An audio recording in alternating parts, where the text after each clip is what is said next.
The best books for real estate investing. That's the topic for today's episode. And without further ado, let's dive in.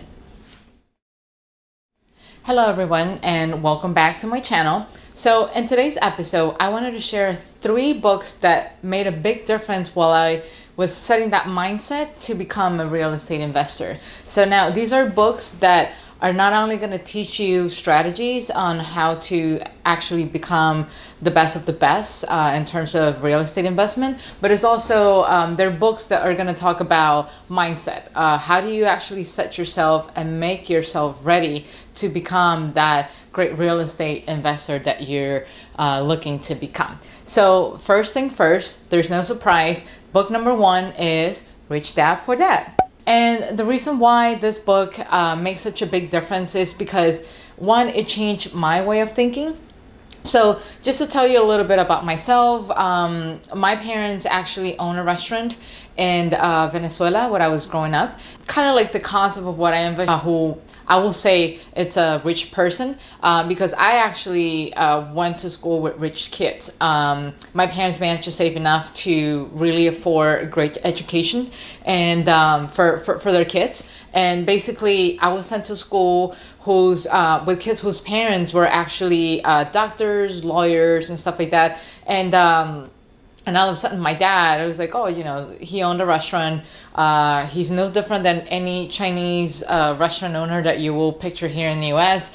He wore the same shoes, the same pair of pants for I don't know, like 17 years. Ever since I remember, he always had the same pair of black black pants, and a button-down white shirt, and he always smelled like a Chinese food.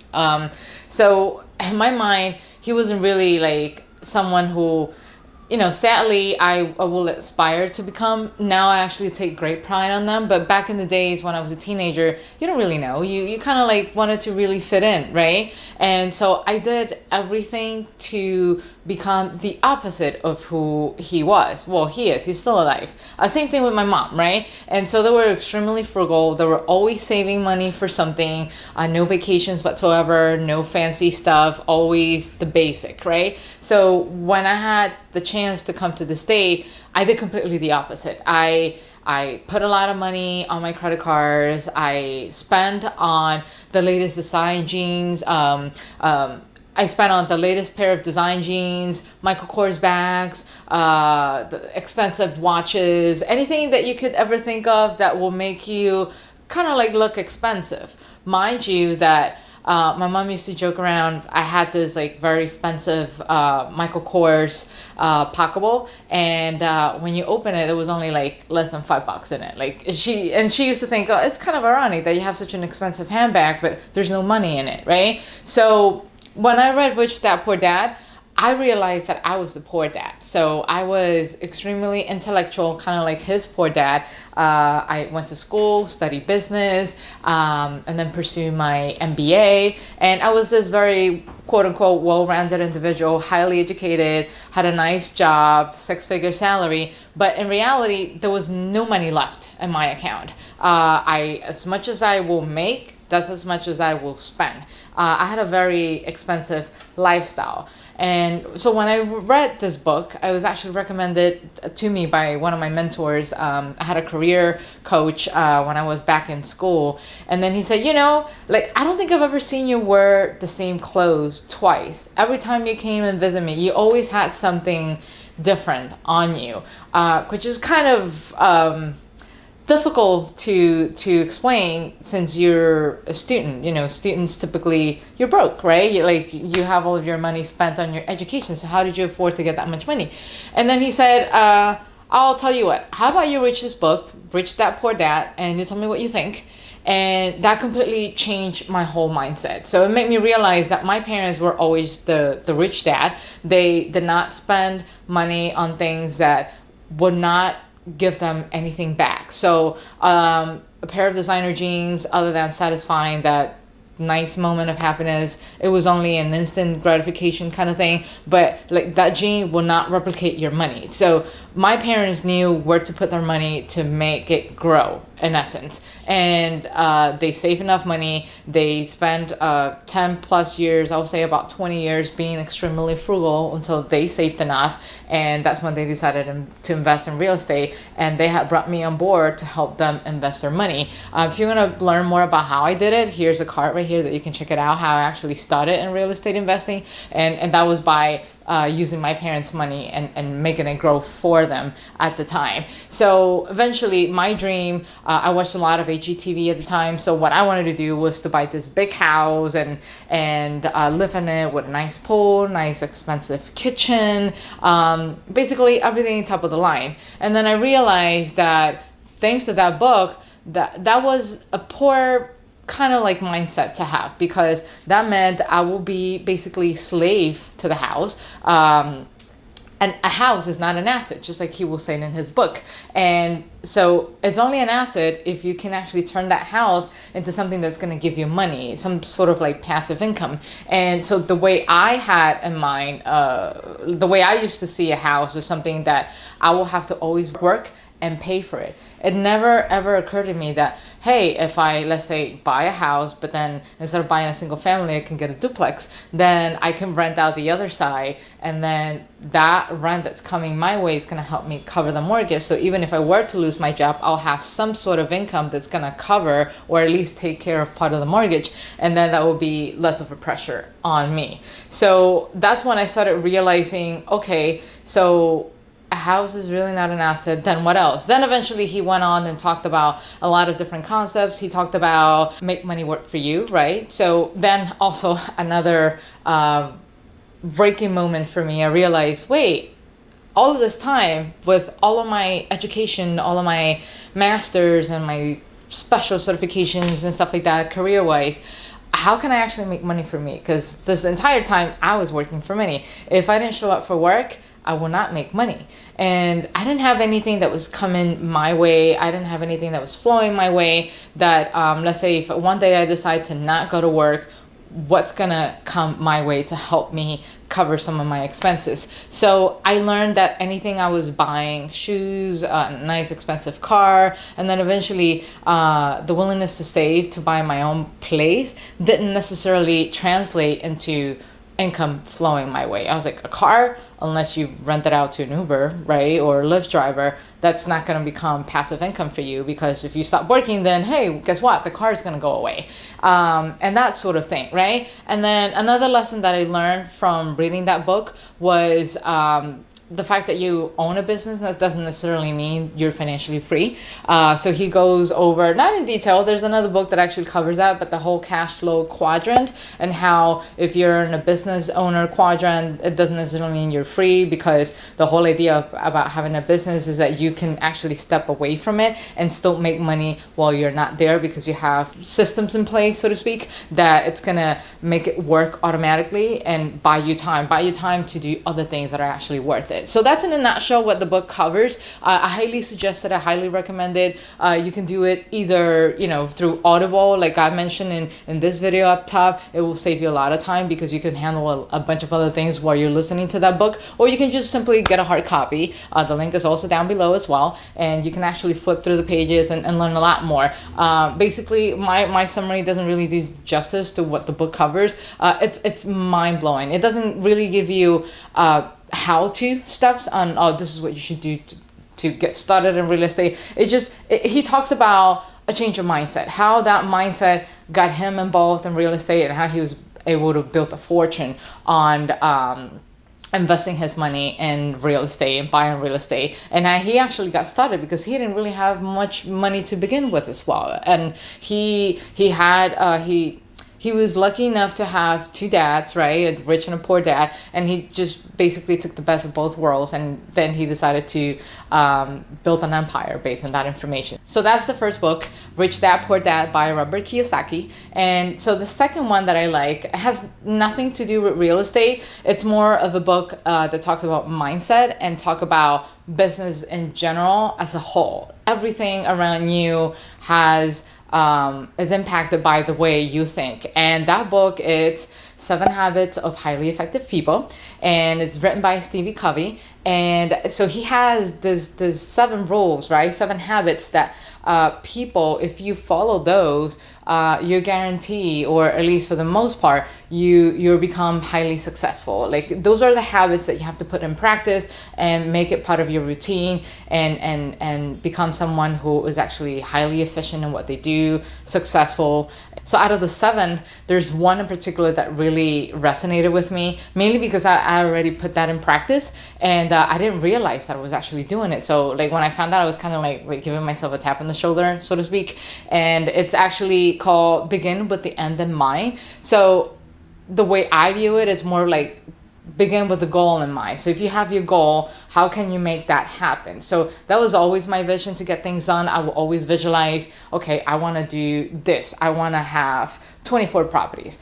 And then eventually you plan to make things happen. I have no clue how am I going to make it work, but I will make it work. It's all a matter of like kind of like being alert to see what signals or cues life is actually throwing your way and picking it up. But always keep your focus on that end goal. Always keep that end in mind, because no matter what happens, you're gonna get there. So I'm sure all of you have seen that graphic somewhere on the internet where success is not always a straight line, but it's something that goes this way. So guess what? This is exactly the way it is. Like, but as long as you focus your attention on the end of what you're trying to achieve, believe me, as much as you somewhat get derailed, you're always going to find your way to get on that main path and still achieve your goal. Some of the other things that he shares, it's think win-win. So like I mentioned before in some of my real estate videos, real estate is actually a relationship building business. So you can't come in and work things out just so that it will benefit your way and not benefit anyone else who is actually helping you in that journey. That's your real estate agent, your property manager. It has to be a constant feed of either information or things that are going to benefit both parties or anyone who's involved. So it teaches you the benefits of doing that. So let's say, for example, if you go to a real estate agent and you're not serious about what you're doing, and you're like, oh, show me this house, but then in reality you have no intention of pursuing any of the houses that he or she is showing you for.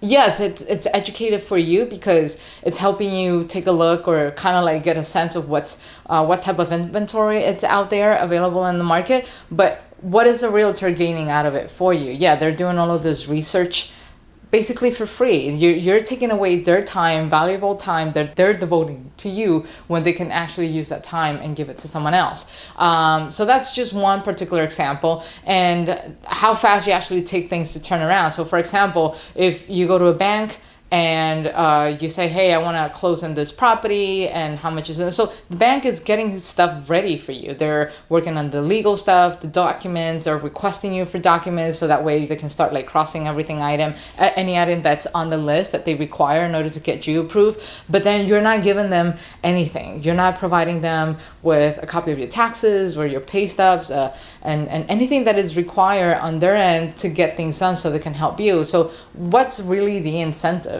other than just money? But even with the exchange of money, say them getting fees out of like the mortgage engagement that they're trying to help you facilitate versus you getting the money, other than just a monetary incentive, what else are they getting out of it with you, right? So you have to focus on the relationship building part, and this book touches upon that idea. So it's not just the relationship, it's not what you're getting out of it, but what is also the other person getting out of that engagement with you? How are you actually benefiting them? And another thing that also Steve Covey talked about in the book, it's be proactive, right? It's also another one of those habits that you will really need to become someone who is efficient, effective.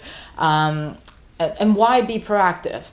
You have to feed information both ways. You can't just come in and say, oh, give me this, and that, but then you're not giving them anything in return. Great job. Thank you for your assistance. Oh, wait, you know what? You're not doing this right. I think there's room for improvement here. In a constructive way, right? Like, don't do it in a condescending, like, oh, you're not doing anything right. Just do it nicely. But there's got to be some kind of interaction, which, again, it goes back to the whole idea of a relationship building. Real estate is based on relationships. What makes you so special that people want to help you and not want to help the other person? If they're both kind of like coming in at the same time. So a great, very, very, very useful book. Same thing. And if you can't like read it on paper, right, try to do it through Audible. I think it's going to help you tremendously in getting yourself organized in a way, identifying certain patterns about yourself that probably you didn't really know about, and try to incorporate some new tools, some new habits that are going to help you become even more effective in what you do. And the last one is actually by far my favorite of all real estate books. This is a true how-to book on real estate investing, and it's called Long Distance Real Estate Investing by David Green. It's definitely one of my favorite books of all times. I learned a great deal from David Green. And I also realized that I was actually doing some of the stuff that he was already suggesting when I started reading his book, which is kind of like, whew, you know, it gives me a peace of mind. Like, it makes me realize, okay, good job. You've been doing it right.